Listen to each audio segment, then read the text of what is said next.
Hello hello hello नमस्कार जय जगन्नाथ जय मां शारଳा समस्तଙ୍କୁ ଓଡ଼ିଆ ନବବର୍ଷ ପାଇଁ शुभेच्छा और शुभकामना हैप्पी ପଣା ସଂକ୍ରାନ୍ତି ପାଇଁ ସମସ୍ତଙ୍କୁ ଅଭିନନ୍ଦନ। ଆଉ ସକାଳୁ ସକାଳୁ ତ ମୋର ସବୁ କାମ ସାରି କାରଣ ମୁଁ ଫାଷ୍ଟ ଟାଇମ୍ ପଣା କରି ପୂଜାପୂଜି କରି ଘରେ ତାପରେ ମନ୍ଦିରକୁ ପଳେଇଲି।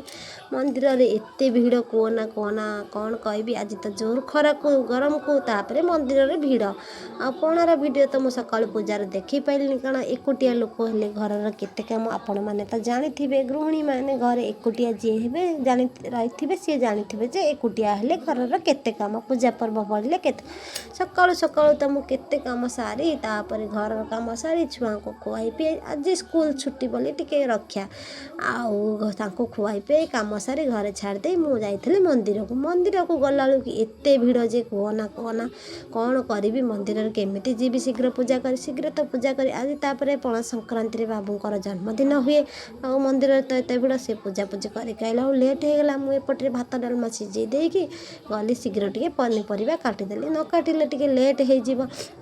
ଏଇ ଖରା ଗରମ ସବୁ ବାବୁ ଟିକେ ଶୀଘ୍ର ପଳେଇ ଆସୁଛନ୍ତି ଆଉ ରୋଷେଇ ନ କଲେ ବିରକ୍ତ ହେବେ। ଆଉ ଏ ରୋଷେଇ ଘରେ ଯେଉଁ ଗରମ କୁହନି ସାଙ୍ଗମାନେ କ'ଣ ଆଉ